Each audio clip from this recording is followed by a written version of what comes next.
Welcome back to this video again. So आज का जो टॉपिक है वो ना आपका चाइल्ड पेडागॉजी है, ना मैथ्स पेडागॉजी है, ना आपका इंग्लिश पेडागॉजी है, ना हिंदी पेडागॉजी है। आज का जो टॉपिक है वो ईवीएस रिलेटेड है और उसमें इंक्लूड किया है हमने प्रमुख अंतर्राष्ट्रीय सम्मेलन और संधियों को कि आखिर ये कब कब हुई, कहाँ हुई और किस लिए हुई।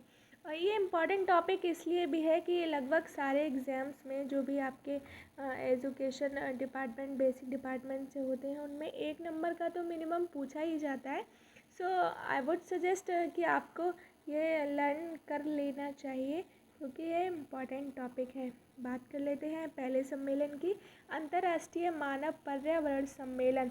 तो 3 तरह के क्वेश्चन बन जाते हैं इन सम्मेलनों से। जैसे मान लीजिए कि आपसे यही पूछ लिया जाए कि अंतर्राष्ट्रीय मानव पर्यावरण सम्मेलन कहाँ पर आयोजित हुआ था, तो ये स्टॉकहोम में हुआ था सन 1972 में। किस लिए है, जबकि मानव पर्यावरण की बात की गई है तो आप आइडिया लगा सकते हो कि मानव विकास और पर्यावरण के संबंध में ही ये सम्मेलन आयोजित किया गया होगा। दूसरे नंबर की बात कर लेते और इससे कुछ और भी टॉपिक बन जाएंगे। जैसे मान लीजिए विकास और पर्यावरण के मध्य के संघर्षों को कम करने के प्रयास के लिए प्रशासनिक और विधायी प्रयासों का क्रियान्वयन। तो आपको ये ऑप्शन में दिखेंगे तो then you will surely correct the option, choose the correct option.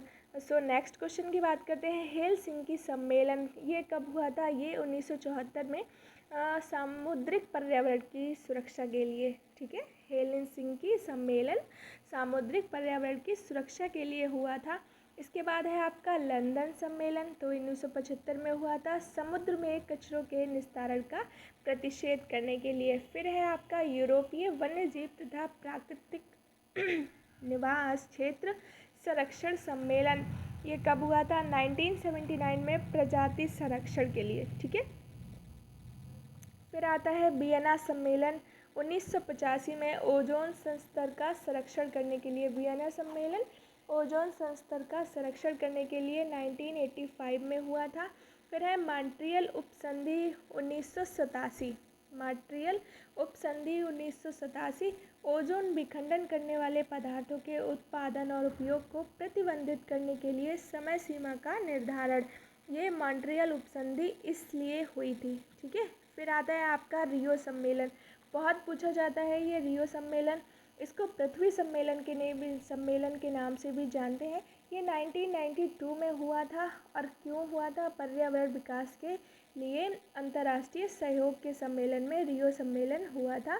कहाँ हुआ था? रियो में ही हुआ था। फिर आपका नैरोबी घोषणा पत्र ये 1997 में हुआ था, अंतर्राष्ट्रीय संधियों का प्रभावकारी क्रियान्वयन। फिर आपका क्योटो सम्मेलन 1997 में ग्रीन हाउस गैसों की पहचान, भूमंडलीय तापन को कम करने के लिए ये संधि हुई थी। फिर है माल्बो घोषणा पत्र, ये सन 2000 में हुआ था, पर्यावरण संरक्षण में निजी क्षेत्र की भूमिका के लिए।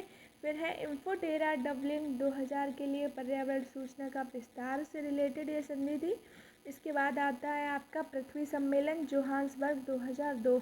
एक है पृथ्वी सम्मेलन 1992 और एक है 2002।